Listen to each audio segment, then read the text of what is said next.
Behind me is the Oakland Coliseum, no longer the home of the A's.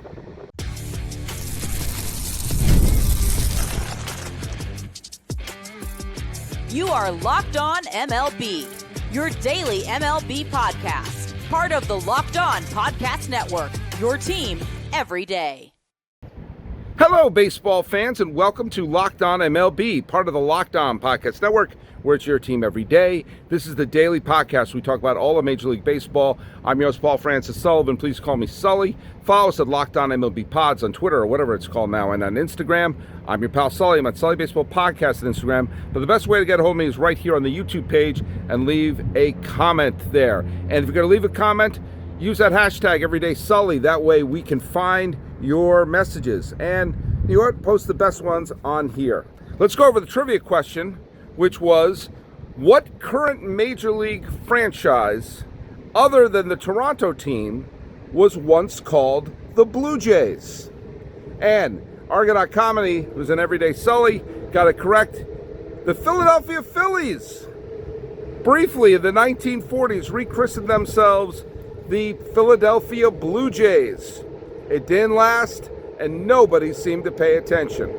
There are a few rebrandings that took place in the 1930s and 40s. The Philadelphia Blue Jays over the Phillies were one, and the Boston Braves briefly became the Boston Bees. And I think you've seen me wear the Bees shirt. I'm in Oakland right now. You probably hear sounds out here because I'm by the BART station, which used to lead, well, still does lead right to the Coliseum. But it no longer takes you to A's games or Raiders games or Warriors games for that matter. There's an event happening here at the Oakland Coliseum. I think it's a soccer game, but it's sure as hell not an A's game. On the day I'm posting this, full disclosure, not the day I'm recording this, but the day I'm posting this will be the 1-year anniversary of the last Oakland A's game played at the Oakland Alameda Coliseum. I was at that game last year. I did a podcast. I'm going to repost it on Twitter and all the other stuff. And it was a really emotional game. It was packed to the gills. It was sold out. And the A's won the game, which I think made for an extra terrific moment. Mason Miller got the save. And they won the game in front of a packed house. It was an emotional night. It was an emotional afternoon, and there were tears. And even though I didn't grow up an A's fan, I have a ton of love for the franchise and its history, and I shed a few tears as well. It was a farewell, it was a celebration, and while the manager, Kotze, was told by my favorite person in the world, John Fisher, not Jeff Fisher. Jeff Fisher's a football coach, right? John Fisher. Well, I hate him so much. It's Jay Fisher. I'm not even going to edit that out. Was told by Fisher to not make a big thing, just at the end of the game, walk off the field. I love that Kotze basically put a middle finger to that. F that. You know, it's clear Fisher's hatred for the A's organization and history and their fans may be one thing, but there was no way that Kotze was going to do that. The team wore the uniforms that said Oakland, not A's or Athletics, and they let the fans give one final let's go Oakland chant. It was a great moment, and it was a fitting farewell in a way, or at least the best farewell they could do at the time. Packed house, memories, great players, and the marquees and everything said, "Thank you, Oakland," which I thought was a little bit, I don't know, slightly disingenuous, because it was as if to say they were appreciating the fans of Oakland and this was kind of a way to say goodbye, when in reality it was a damn nasty divorce as they left town unceremoniously and with no real plan and no real organization to it. I remember walking around and I bumped into some people, including Don Marquez, who was a guest on the podcast and on the Old Sully Baseball podcast, who we've been mutual We had a Mutual Admiration Society. He's an author who wrote a book called Generation A's Fans, which any A's fan has to read. We've actually never physically met until we're both walking out and we bumped into each other. Amongst 50,000 other people, we bumped into each other. There's something to be said about that. It was a day of celebration. And then for a few days, they were a team without an identity because they finished the season in Seattle. No longer the Oakland A's, but not quite any other team yet. Well, a year has gone by, and the Oakland Coliseum is still standing here, and it's still used for the occasional events and everything. But like the Coliseum in Rome, it has a sense of abandonment and ruin. The thing that is most striking to me looking at it now, after going to A's games in the 80s, 90s, 2000s, 2010s, right up until a year ago now, was there always, while it was a concrete monstrosity, there were always banners. There was always color on it. When the Raiders played there too, there was things advertising the Raiders, but there was signs mentioning the championships of the 70s and of 1989 and of the best players and everything like that. There was a sense of this was their home, even though it may not have been the prettiest or sexiest home. And now, there's nothing. They're not there anymore. It just sits there. I know the Oakland Ballers have played there, and there have been great moments of resilience of the community. But I'm not going to lie to you. As we're approaching the end of the season, there was always a sense at the end of the year that you want to go to the ballpark one more time to say goodbye to your summer friends, and most importantly, to have that final sense of community with the fans before we all wrap up for the winter. What we got? We got a gray, colorless, lifeless Coliseum sitting there. Inevitably, it's going to meet the Wrecker's Ball. Because why wouldn't it? The NFL is not going to come back here. And Major League Baseball is not going to come back here. There's no reason to. And I do believe, and I'm going to talk about this a little bit in segment 2, I do believe that this was the result of something that Major League Baseball has wanted for decades. And if that's the case, then that's the case. But I just wish it was handled differently. Or maybe handled with a little more, I don't know, honesty? The NFL season is here, and FanDuel is making sure you're ready for kickoff with a can't-miss offer. Right now, new customers can bet just $5, and if your bet wins, you get $300 in bonus bets to use across the app. Now, I use FanDuel, and many of you use FanDuel because it caters to how you like to bet.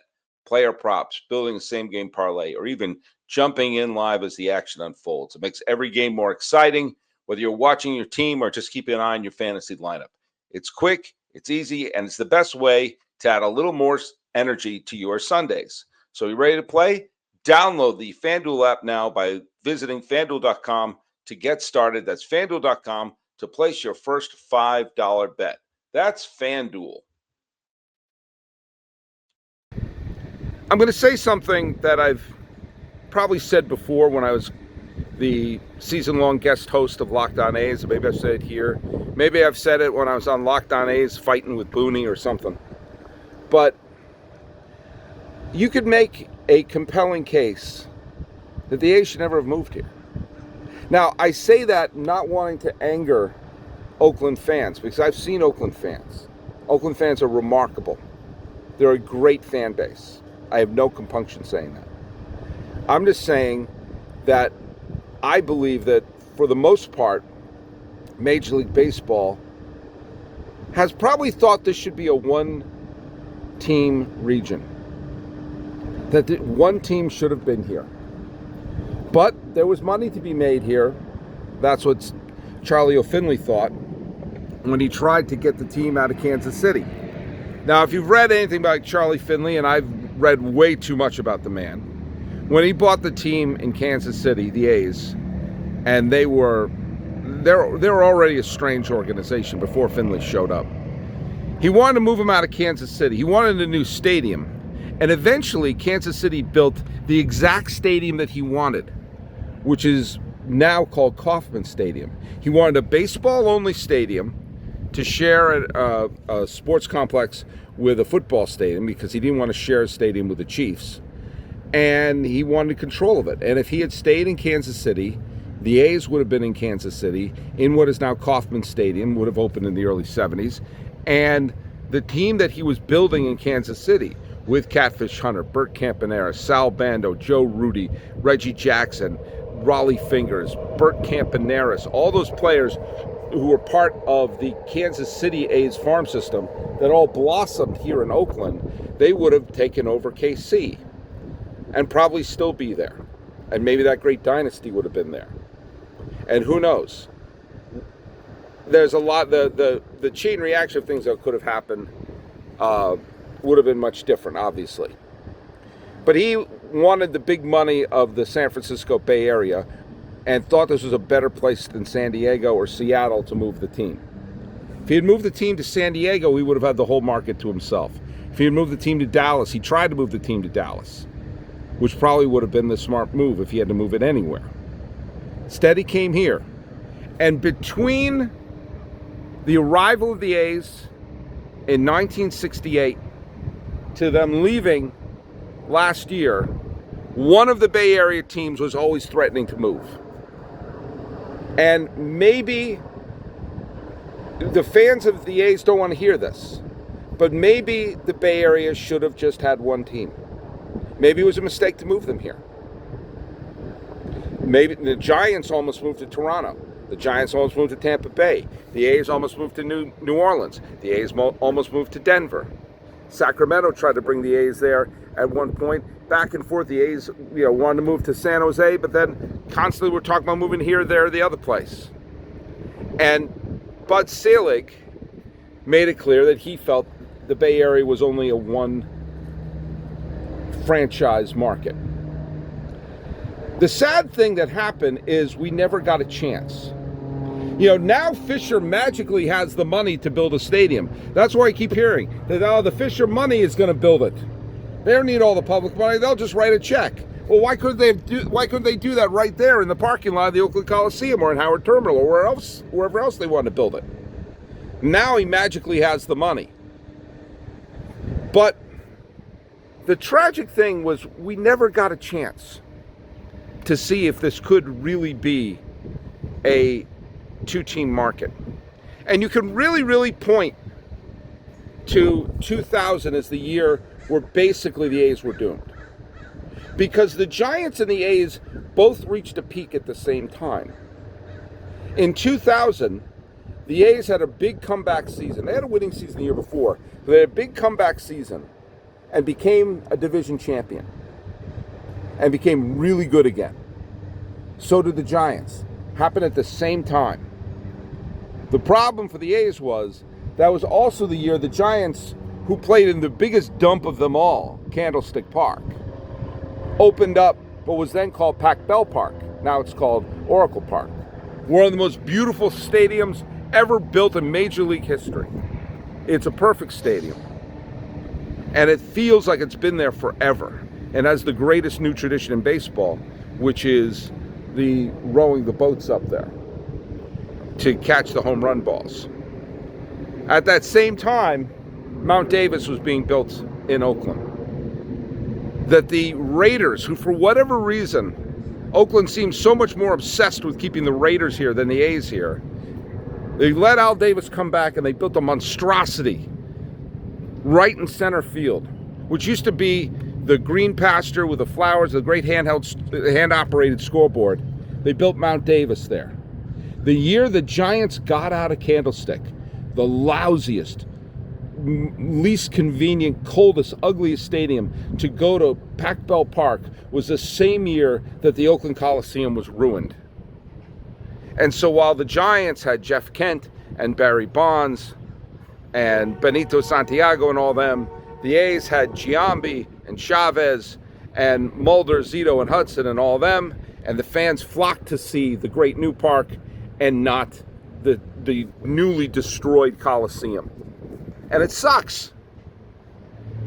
If Oakland had built a football-only stadium, or refurbished this, or built a baseball-only stadium, and the Raiders take over the Coliseum, and all of a sudden one of the different places, whether it was downtown Oakland or Howard Terminal or San Jose, where they should have gone anyway, we would have seen if this region could carry two teams. We could see if this could be a market that could draw two teams.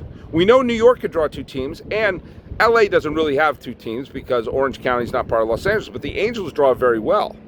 You could have a two-market team, a two-team market.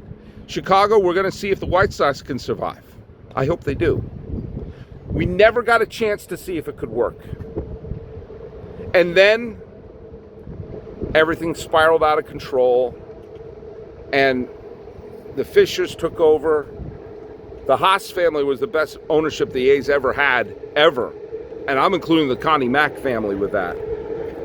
And after that, it just became a sea of garbage, a sea of cheapness, and a stadium that was ruined for a football team. We never got the chance to see it work as the BART train is pulling up right behind me. We never got a chance. I absolutely convinced the A's should have built right there. But we'll never know. And with that, I think a unique baseball franchise, tradition, and fan base got hosed. Got absolutely hosed. And I'll tell you, do it also help hose them?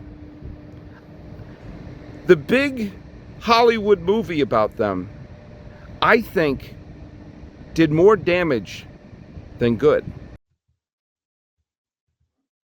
Guys, you've probably heard of Viagra or Cialis, or maybe you've even tried them. But if you're looking for something that goes beyond the usual pill, it's time to meet Rugiet Go Long. Now, this is not just another ED pill. It's a total game changer. Go Long combines two doctor-trusted medications in one dual-action formula so you can perform and go the distance. The effects can last up to 36 hours, and that's confidence all day, all night, even into the next day. And the process is simple. Connect with a board-certified doctor 100% online, and to prescribe your treatment ships discreetly right to your door. Ready to level up confidence in the bedroom? Head to rugiet.com, RUGIET.com, and use promo code LOCKEDONMLB for 15% off your first order. That's RUGIET.com, promo code LOCKEDONMLB. Make sure you use our code so we know that we sent you. I've talked about Moneyball on this podcast before. I think it's a very good movie. As a movie, I think it's a very good movie. It's my favorite Brad Pitt performance. Jonah Hill is great. But, and Philip Seymour Hoffman is a great actor. I think he was miscast because they made Art Howe look like a dope. I wish they'd cast Bruce Willis in that role. But I think in the end, the legend and the mythology of Moneyball helped ruin the A's. Now, when I say the mythology, it's a film that is based on a true story, kind of like the movie JFK is based on a true story, but any cursory research about the JFK assassination will tell you giant chunks of the movie JFK is just pure fiction. And anyone with a passing knowledge of baseball knows that a lot of Moneyball is pure fiction. Or not just fiction, but omitting really important parts.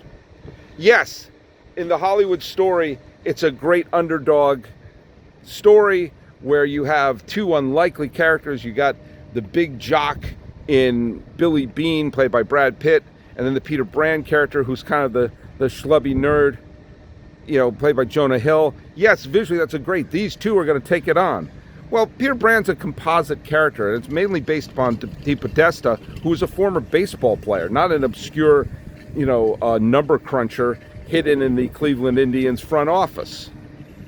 And a lot of times the discussions were like, this is Chad Bradford, a sidearm throwing pitcher. we should sign him. Yeah, do you know why you should sign him? Because he played on the team the year before. You would know exactly who Chad Bradford was. But there's a mythology that was like, hey, they let their superstars go. They make it clear at the beginning of the film that Jason Giambi and Johnny Damon and Jason Isringhausen all left for greener pastures. But they didn't sign big players. They signed inexpensive players like Scott Hatteberg and the aforementioned Chad Bradford to fill the holes because they saw value that no one else saw. And with that, the A's went off and had the great 20-game winning streak, which is true, of which Scott Hatteberg did hit the walk-off home run for the 20th game. And they did the little things. While everyone else focused on the big payroll, they did the little things. Well, yeah, there is some truth to that. It ignored the fact that they had Mulder, Zito, and Hudson. They had three of the best pitchers of baseball in their prime. They had three legitimate Cy Young Award contenders starting 60% of their games. I have a feeling that had more to do with why they won than Scott Hatteberg taking a walk. Oh, they made the great decision that Pena was about to be an all-star, but they knew Hatteberg was the better player, so they traded away Pena. Pena wasn't going to be an all-star that year. He got off to a good start, but eventually was sent back down to the minors. Now, in the end, he wound up having a good year with Detroit and ultimately became a fine player with Tampa Bay, but it wasn't like they were trading away Willie McCovey. And, oh yeah, Miguel Tejada was the MVP of the American League that year. He's mentioned about as many times as I was in the film. And, oh yeah, the whole thing about they're doing it because they're winning because they walk and they get on base and this and that, the other thing, avoided the main reason why on-base percentage became so valuable and things like stolen bases and bunting and playing small ball became so vilified, was it was the steroid era. Then people like Tejada and other players roided up to the yin-yang. So yeah, get on base and make sure that home run's a 3-run homer. And one of our Cy Young Award candidates is going to start. That's why they won all those games. But the Moneyball mythology of the team followed them around. Like, oh no, they're doing Moneyball. They're getting rid of this player because of Moneyball. And the new ownership came in, and eventually the team that was put together from 2000 and 2006 were regular participants in the postseason, winning a grand total of one postseason series along the way. And eventually the team was broken up. And by 2012, the team was a playoff team again with a low-budget squad. And the 2012 team is one of the most fun teams the A's have ever had. But then they started hiding behind Moneyball. Oh, we're doing the Moneyball thing. We're not signing players to long-term. Under the Fisher, the one big contract signed was Billy Butler. It was the biggest contract they signed between Eric Chavez under the previous reign and being forced to sign Luis Severino to a huge contract this offseason. And oh, we're cutting corners because of Moneyball. And hiding behind that when they had the good run between 2012 and 2014, tearing that team apart, and then when they had a good run between 2018 and 2020, there's another BART train. Oh, we're doing the Moneyball thing. We're doing the Moneyball thing. No, you're just being cheap. You're just being cheap and not keeping a core together. And that became a big reason why a lot of fans were turned off. Because they saw, wait a minute, you're not making an effort to put a quality product together. Yeah, we are. We're doing the Moneyball thing. The Moneyball thing was get 3 aces on your team and an MVP candidate. The mythology of Moneyball allowed them to hide while they were doing some of their cheapskate stuff.